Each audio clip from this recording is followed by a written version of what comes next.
নমস্কাৰ সকলোকে স্বাগতম জনাইছোঁ বিশ্বাসী বন্ধু উন্নতি গুৰুত্বপূৰ্ণ ভিডিঅ'লৈ আপোনালোকে চাই আছে আসাম ডাইৰেক্ট ৰিক্ৰুটমেণ্টৰ গেট 3 গেট 4 আহিবলগীয়া পৰীক্ষা ভাইভা আৰু স্কিল টেষ্টৰ ভিডিঅ' গতিকে আজি গেট 4 ভাইভা টেষ্টৰ প্ৰথমটো ক্লাছ লৈ আহিছোঁ বহুতে মোক ৰিকুৱেষ্ট কৰিছিল যে ছাৰ ক্লাছ লৈ আহিব লাগে গেট 4 ভাইভাত কেনেকুৱা ধৰণৰ কুৱেশ্যন সুধিব পাৰে গতিকে মই আভাস দিম আৰু ইয়াৰ লগতে কেইটামান ইম্পৰ্টেণ্ট কুৱেশ্যন লৈছোঁ যি অসমৰ ওপৰত আহিব যি তোমালোকক ভাইভাত সুধিব পাৰে ভিডিঅ'টো শেষলৈকে চাব যদি ভাল লাগে লাইক কমেণ্ট শ্বেয়াৰ লগতে আমাৰ বেছিকৈ বন্ধু চেনেলটো ছাবস্ক্ৰাইব কৰি দিবলৈ নাপাহৰিবা দেৰি নকৰি আৰম্ভ কৰিবলৈ ওলাইছোঁ ভাইভাত পোনপ্ৰথমতে তোমালোকক বিভিন্ন ধৰণৰ কুৱেশ্যন সুধিব পাৰে অ'কে প্ৰথমতে তোমালোকৰ পৰিচয় সুধিব অ'কে তোমালোকে কি পঢ়ি আছা বৰ্তমান এই জবৰ কাৰণে তোমালোকে কিয় এপ্লাই কৰিলে এনেকুৱা ধৰণৰ কুৱেশ্যন সুধিব পাৰে তাৰপিছত তোমালোকে জেনেৰেল নলেজৰ কিছুমান কুৱেশ্যন সুধিব পাৰে যিটো তোমালোকে অত্যন্তকৈ জনাটো মোৰ প্ৰয়োজনীয় বুলি ভাবোঁ প্ৰথম কুৱেশ্যনটো কি আছে চোৱা প্ৰথম কুৱেশ্যনটো হৈছে যে অসমৰ অৰ্থনীতিৰ ওপৰত MCQ আমি আনিছোঁ অসমৰ GDP 2022 চনত কিমান আছিল অসমৰ GDP 2022 চনত কিমান আছিল হা ইয়াৰ ভিতৰত কাৰেক্ট আনসাৰ কি হ'ব মনত ৰাখিবা অসমৰ GDP 2022 চনত আছিল কিমান আছিল 4,08,627 কোটি অ'কে 4,08,627 কোটি নেক্সট কুৱেশ্যন অসমৰ GDP ৰেংক কিমান 2022 চনত কিমান নম্বৰ আছিল অসমৰ GDP ৰেংক 2022 চনত 17 নম্বৰ স্থানত আছিল এটা তোমালোকে 2024 চনত GDP টো চাই যাবা সুধিব পাৰে নেক্সট কুৱেশ্যন অসমৰ বাবে আয়ৰ সৰ্বাধিক সম্ভাৱ্য উৎস কি আমাৰ অসমৰ আয়ৰ সৰ্বাধিক সম্ভাৱ্য উৎস কি কোনোবাই জানেনে অপচন কেইটা চাই ল'বা কৃষি আৰু পশুধন কয়লা খনি তেল শোধনাগাৰ এইবোৰৰ কোনোতে নহয় কাৰেক্ট আনসাৰটো হৈছে কৃষি আৰু পশুধন অসমৰ বাবে আয়ৰ সৰ্বাধিক সম্ভাৱ্য উৎস হৈছে কৃষি আৰু পশুধন গতিকে মনত ৰাখিবা নেক্সট কুৱেশ্যনটো আহিছে অসমত কি কি খনিজ পদাৰ্থ পোৱা যায় অসমত কি কি খনিজ পদাৰ্থ পোৱা যায় কয়লা জিপচিয়াম তাম এই সকলোবোৰ অসমত আমি এই সকলোবোৰ বস্তুৱে পাওঁ গতিকে বহুত ইম্পৰ্টেণ্ট কুৱেশ্যন লৈ আছোঁ কেনেকুৱা লাগিছে ক্লাছটো জনাবা নেক্সট কুৱেশ্যন তলৰ কোনবোৰ প্ৰধান কাৰণ অসমৰ বিকাশ হোৱা আমাৰ অসমৰ যে বিকাশ হৈছে ইয়াৰ কাৰণ কি জনসংখ্যা অধিক হোৱাৰ বাবে উদ্যোগৰ অভাৱ আৰু চাকৰিৰ সংকটৰ বাবে প্ৰাকৃতিক সম্পদৰ অভাৱৰ বাবে শৈক্ষিক মানদণ্ডৰ অৱনতি ইয়াৰ কাৰেক্ট আনসাৰ হৈছে উদ্যোগৰ অভাৱ আৰু চাকৰিৰ সংকট গতিকে উদ্যোগৰ অভাৱ আৰু চাকৰিৰ সংকটৰ বাবে প্ৰধান কাৰণ অসমৰ বিকাশ নোহোৱা গতিকে আমাৰ অসমৰ এই কাৰণে বিকাশ হোৱা নাই যাৰ কাৰণে হৈছে উদ্যোগৰ অভাৱ আমাৰ অসমত প্ৰচুৰ পৰিমাণে উদ্যোগ নাই আৰু চাকৰি ইমান নাই জনসংখ্যা যিমান বেছি গতিকে ইয়াৰে আমাৰ অসমৰ উন্নতি নোহোৱাৰ প্ৰধান কাৰণ নেক্সট কুৱেশ্যন অসমৰ প্ৰধান বৃত্তি কি আমাৰ অসমৰ প্ৰধান বৃত্তি কি কয়লা খনন ব্যৱসায় কৃষি মাছ ধৰা অসমৰ প্ৰধান বৃত্তি হৈছে কৃষি বেছিভাগ মানুহ অসমৰ কৃষিৰ সৈতে জড়িত এগ্ৰিকালচাৰ হয় নে নহয় গতিকে বেছিভাগ মানুহ এগ্ৰিকালচাৰৰ লগত জড়িত নেক্সট কুৱেশ্যন তলৰ কোনটো উদ্যোগ অসমৰ সৰ্ববৃহৎ কৃষি ভিত্তিক উদ্যোগ গতিকে চাহ উদ্যোগ চেনী উদ্যোগ শস্য মিলৰ সামগ্ৰী উদ্যোগ এই সকলোবোৰ গতিকে সকলোবোৰে আমাৰ কি অসমৰ সৰ্ববৃহৎ কৃষি ভিত্তিক উদ্যোগ নেক্সট কুৱেশ্যনটোলৈ আহিছোঁ অসমত খেতি কৰা প্ৰধান শস্য কোনটো আমাৰ অসমত বেছিকৈ কি খেতি কৰা হয় ভাত ধান কুঁহিয়াৰ ঘেঁহু অসমত বেছিকৈ খেতি কৰা হয় ভাত মানে ধানৰ হয় নে নহয় গতিকে অসমত ধানৰ খেতি কৰা হয় অসম বিখ্যাত কাৰণ কি অসম কিহৰ বাবে বিখ্যাত অসম ৰেচম অসম ভালুক ক আৰু খ অসম ৰেচম আৰু অসমৰ চাহ উদ্যোগৰ বাবে অসম বিখ্যাত অ'কে নেক্সট কুৱেশ্যন অসমত চূণশিল ক'ত পোৱা যায় কামৰূপ মেট্ৰ' কামৰূপ গ্ৰাম্য ডিমা হাছাও কাৰ্বি আংলং জিলা তিনিচুকীয়া আৰু ডিব্ৰুগড় কৰিমগঞ্জ আৰু হাইলাকান্দি অসমত ডিমা হাছাও আৰু কাৰ্বি আংলঙত কি পোৱা যায় চূণশিল পোৱা যায় মনত ৰাখিবা মই অপশ্যনকেইটা লগে দিয়া নাই যাতে তোমালোকে চাব পৰা নেক্সট কুৱেশ্যন অসমত এতিয়া ঔদ্যোগিক বিকাশ অতি লেহেমীয়া কিয় আমাৰ অসমত ঔদ্যোগিক বিকাশ নোহোৱাৰ কাৰণ কি সম্পদৰ অভাৱ শ্ৰমিকৰ অভাৱ মূলধন গঠনৰ দুৰ্বল হয় এই সকলোবোৰ কাৰেক্ট আনসাৰ হৈছে পুঁজি গঠনৰ হাৰ বেয়া গতিকে মূলধন গঠনৰ দুৰ্বল হাৰৰ বাবে অসমত উদ্যোগ গঢ়ি উঠা নাই নেক্সট কুৱেশ্যন অসমৰ অৰ্থনীতিক কৃষিভিত্তিক উদ্যোগৰ তাৎপৰ্য কি দৰিদ্ৰতাৰ সমস্যা সমাধান কৰা নিবনুৱা সমস্যা সমাধান কৰা বৈষম্যৰ সমস্যা সমাধান কৰা এই সকলোবোৰ কাৰেক্ট আনসাৰ হৈছে এই সকলোবোৰেই হয় নে নহয় নেক্সট কুৱেশ্যন অসমৰ GDP ৰেংক কিমান আমাৰ অসম কেই নম্বৰত আছে GDP ৰেংকত অসম আছে 17 নম্বৰ বৰ্তমান কিমান নম্বৰ আছে মোক জনাবা নেক্সট কুৱেশ্যন অসমৰ GDP বৃদ্ধিৰ শতকৰা হাৰ কিমান পাৰ্চেণ্ট অসমৰ GDP বৃদ্ধি হৈছে শতকৰা হাৰ হৈছে 8.5% okay next question which of the following sector is the main responsible for the GDP of Assam গতিকে ইয়াৰ ভিতৰত কোনটো চেক্টৰ আমাৰ GDPৰ কাৰণে মেইনলি ৰেছপনচিবল এগ্ৰিকালচাৰ কৃষি খণ্ড okay next question what is the unemployment rate of Assam অসমত কিমান নিবনুৱা সংখ্যা আছে নিবনুৱা হাৰ কিমান অসমত অসমত নিবনুৱা হাৰ হৈছে 11.1%. কিমান 11.1%. Next question, who discovered T in India? অসমত চাহ কোনে আৱিষ্কাৰ কৰিছিল? মই অসমীয়াটো কৈ দিছোঁ কাৰণ কিছুমান কুৱেশ্যন তোমালোক ইংৰাজীটো সুধিব পাৰে, সেইকাৰণে মই ইংৰাজীটো লৈ আহিছোঁ. হু ডিস্কভাৰ্ড টি ইন আছাম? গতিকে অসমত চাহ কোনে আৱিষ্কাৰ কৰিছিল? যে কাৰ এনচাৰ আমি সকলোৱে জানো, ৰবাৰ্ট বুৰ্ছে অসমত চাহ আৱিষ্কাৰ কৰিছিল, ডিস্কভাৰ কৰিছিল, হয়নে নহয়? নেক্সট কুৱেশ্যনটোলৈ আহিছোঁ. Which of the following are the natural resource of Assam? অসমৰ নেচাৰেল ৰিচোৰ্চ ইয়াৰ ভিতৰত কোনটো? প্ৰাকৃতিক সম্পদ, petroleum, iron or silica, all of the is. গতিকে কাৰ এনচাৰ হৈছে গোটেইকেইটা অসমৰ প্ৰাকৃতিক সম্পদ। নেক্সট কুৱেশ্যন, দ্য এৰী, মুগা এণ্ড পাট are different types of which specially of Assam? গতিকে ইয়াৰ ভিতৰত কোনটো different type of special? Assam silk, হয়নে নহয়? গতিকে এইকেইটা আছাম চিল্কত পৰে। কেনেকুৱা লাগিছে কুৱেশ্যনকেইটা?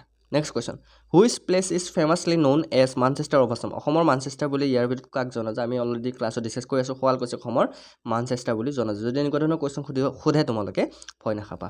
Next question, as per the Assam human development report HRD 2014, Assam's human development index is at কিমান নম্বৰ আছে? চ' ইয়াৰ কাৰেক্ট এনচাৰ হৈছে 0.557.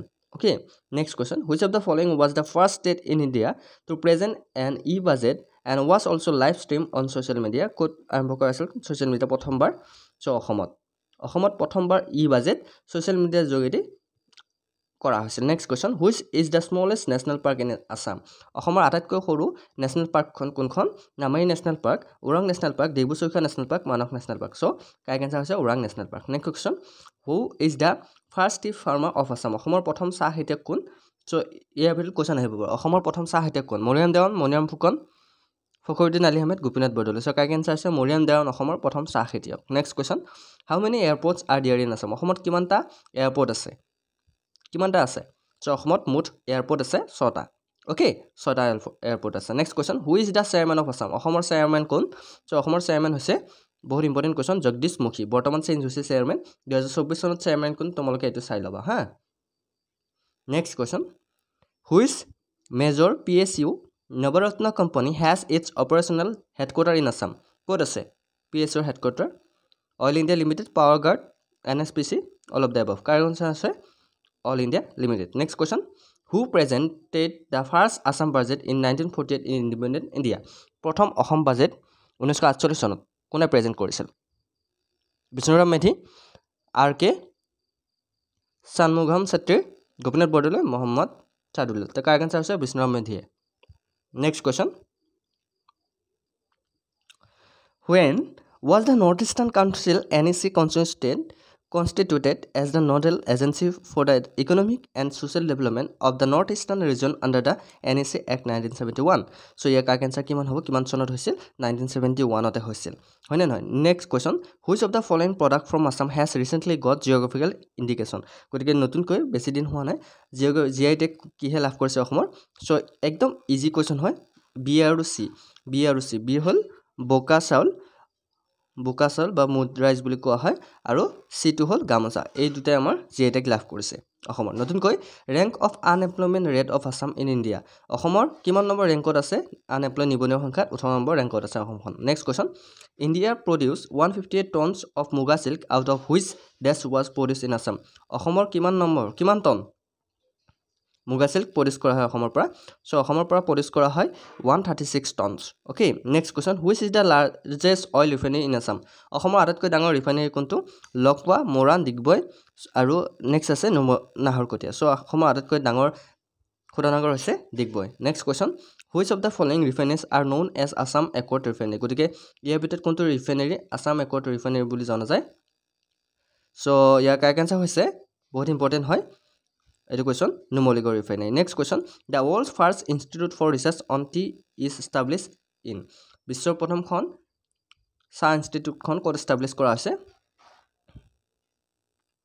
চ' কাৰেক্ট এনচাৰ হৈছে যোৰহাটত। নেক্সট কুৱেশ্যন, চাহ গৱেষণা কেন্দ্ৰ যোৰহাটত আছে, হয় নে নহয়? Tuklai. Next question, the production of tea of Assam is this of the tea in the world? কিমান নম্বৰ স্থানত আছে? কিমান নম্বৰ প্ৰডিউচ কৰে? About 1/6। Okay, next question, energy can neither be created nor destroyed but can be converted from to other in infinite form? গতিকে এইটো question ইমান important নহয়, এইটো কোৱেশ্যন নাহে। Next question, what is the GSDP of Assam for 2020-21? গতিকে GSDP অসমৰ কিমান আছিল 2022লৈকে? চ' 3,74,096 crore আছিল। Okay, next question, according to the Assam budget 2020-21, what is the amount of rice which has been announced under the affordable nutrition and nourishment assistant Yojana in Assam? So' কিমান আছিল? এইটো আছিল 2 পাৰ। Okay, what is the oldest national park of Assam? অসমৰ আটাইতকৈ পুৰণি national পাৰ্কখন কোনখন? আমি সকলোৱে জানো আটাইতকৈ পুৰণি নেশ্যনেল পাৰ্ক হৈছে কাজিৰঙা নেশ্যনেল পাৰ্ক, হয়নে নহয়? Next question, this is known as the oil city of Assam where the first oil well in Asia was drilled? গতিকে কাৰেক্ট এনচাৰ কি হ'ব? চ' কাৰেক্ট এনচাৰ হৈছে, মনত ৰাখিবা, Digboi. Okay, next question, which of the following goods the Assam export in the largest amount? গতিকে অসমে কি বস্তু বেছিকৈ এক্সপৰ্ট কৰে? চ' অসমে এক্সপৰ্ট কৰে চাহ। Okay, next question, the estimate annual average production of tea in Assam? অসমৰ এনুৱেল এভাৰেজ কিমান? এষ্টিমেট এনুৱেল চাহৰ ক্ষেত্ৰত 630 পৰা 700 million kg. Okay, the oldest sugar mills of Assam are located in which place? অসমৰ আটাইতকৈ চেনি যিটো কাৰখানা বা গৱেষণা সেইটো ক'ত আছে? চেনি কাৰখানা আছে, সেইটো আছে Barua Bamun Gaon. Next question, world biggest dry fish market? অসমৰ আটাইতকৈ শুকান মাছৰ বজাৰ ক'ত আছে? জাগিৰোড, নাম্বৰ, Guwahati, Nagaon. So' correct answer আছে জাগিৰোডত আছে। Next question, which of the following place is known as Manchester of Assam? শুৱালকুছিক মানচেষ্টাৰ অফ আছাম বুলি কোৱা হয়। Next question, Sarthebari is famous for? Sarthebari কিহৰ কাৰণে বিখ্যাত? কাঁহ শিল্পৰ কাৰণে বিখ্যাত, হয় নে নহয়? কিহৰ কাৰণে বিখ্যাত? বেল মেটেলৰ কাৰণে বিখ্যাত। Next question, when does the east India company establish the first tea garden in Assam? East India কোম্পানীয়ে কিমান চনত টি গাৰ্ডেন অসমত এষ্টাব্লিছ কৰিছিল? ইষ্ট ইণ্ডিয়া কোম্পানীয়ে কৰিছিল 1837ত। Next question, which is the largest coal mine in Assam? অসমৰ আটাইতকৈ ডাঙৰ কয়লা খনি ক'ত আছে? চ' এইটো আছে, একদম ইজি হয়, মাকুম কল ফিল্ড, অসমৰ আটাইতকৈ ডাঙৰ কয়লা খনি। Next question, these families will be provide with rice free of cost along with 2 kg of sugar per month as state by the new budget? গতিকে কোনটো আয়োজন কৰা হয়? BPL, হয় নে নহয়? Tea garden. Okay, tea garden. Next question, Assam চৰকাৰৰ capital subsidy ঋণৰ বাবে যোগ্য হ'বলৈ পৰিয়ালৰ বাৰ্ষিক আয়ৰ পৰিমাণ কিমান হ'ব লাগে? যি অসম চৰকাৰে কেপিটেল ছাবচিডি ঋণ যোগান ধৰে, সেই যোগানৰ বাবে পৰিয়ালৰ বাৰ্ষিক আয় কিমান হ'ব লাগে? একদম ইজি, 20 লাখ টকা হ'ব লাগিব বাৰ্ষিক আয়। চ' এইকেইটা আছিল তোমালোকে জিকেৰ ওপৰত, হা। চ' তোমালোকে আৰু এনেকুৱা ধৰণৰ কুৱেশ্যন সুধিব পাৰে। প্ৰথম কথা হ'ল, তোমালোকে গেট 4 এপ্লাই কৰিছা, ধৰা হ'ল মই তোমালোকৰ ইণ্টাৰভিউ লৈ আছোঁ, হা। প্ৰথমতে মই তোমালোকক সুধিছোঁ তোমাৰ নামটো কি? ঠিক আছে, তোমালোকৰ নামটো ধুনীয়াকৈ ক'বা। অ'কে, আৰু ভয় নাখাবা, চকুত চকু চৈ কথা আপোনাৰ ক'বলৈ ট্ৰাই কৰিবা, কনফিডেঞ্চ থাকিব লাগিব কথাত, তেতিয়াহে তোমালোকে ভাইভাত চিলেক্ট হ'ব পাৰিবা। 2 নম্বৰ কথা, তোমালোকক সুধিব, বৰ্তমান তুমি যে গেট 4 এপ্লাই কৰিছা, অ'কে, বৰ্তমান তুমি যে গেট 4 এপ্লাই কৰিছা, গেট 4 চাকৰিটোলৈ তুমি হেপ্পিনে? চ' তোমাৰ উত্তৰ হ'ব য়েছ, মই গেট 4 চাকৰিলৈ হেপ্পী। চ' তোমালোক যদি সোধে, আমি যদি তোমালোকক যিকোনো ধৰণৰ কাম কৰিব দিওঁ, গেট 4 মানে বুজি পাইছা নহয়, আমি যিকোনো ধৰণৰ তোমালোকক কাম দিব পাৰিম, তুমি কৰিব পাৰিবানে? তোমাৰ উত্তৰত থাকিব লাগিব, হয় ছাৰ, মই নিশ্চয়কৈ কৰিব পাৰিম। অ'কে, আৰু তাৰপিছত তোমালোকক সুধিব, তোমাৰ যদি এৰিয়া তোমালোকৰ হোম ষ্টেটত নিদিয়ে, হোম ডিষ্ট্ৰিক্টত নিদি আমি যদি দূৰত দিওঁ তোমাৰ এৰিয়াত, তুমি অহা যোৱাত কিবা অসুবিধা হ'ব নেকি তোমাৰ?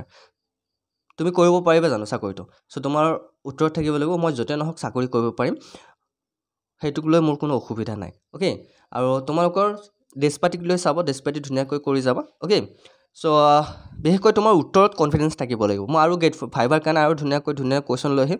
চ' তোমালোকে মাথো চেনেলটো ছাবস্ক্ৰাইব কৰি লৈ ল'বা, আৰু কেনেকুৱা ধৰণৰ কুৱেশ্যন তোমালোকে বিচাৰা ভাইভাত আমি নিশ্চয়কৈ তোমালোকক সহায় কৰিম। চ' তোমালোকে কমেণ্ট কৰিবা, আৰু যদি ভিডিঅ'টো ভাল লাগিছে লাইক কমেণ্ট চেনেলটো বিশেষকৈ চেনেলটো ছাবস্ক্ৰাইব কৰি দিবা। মই ইংলিছ আৰু অসমীয়া দুয়োটাতে কুৱেশ্যন লৈছোঁ, যিসকলে ইংলিছ বুজি পোৱা নাই ট্ৰাই কৰিবা, কাৰণ কেতিয়া কি সুধি দিয়ে ঠিক নাই, অকল যে অসমীয়াতে সুধিব সেইটো কথা নাই। অ'কে, চ' সেইটো মাইণ্ড কৰিবা। চ' আজিলৈ মানে নেক্সট ক্লাছত আকৌ লগ পাব। জয় হিন্দ, জয় অসম।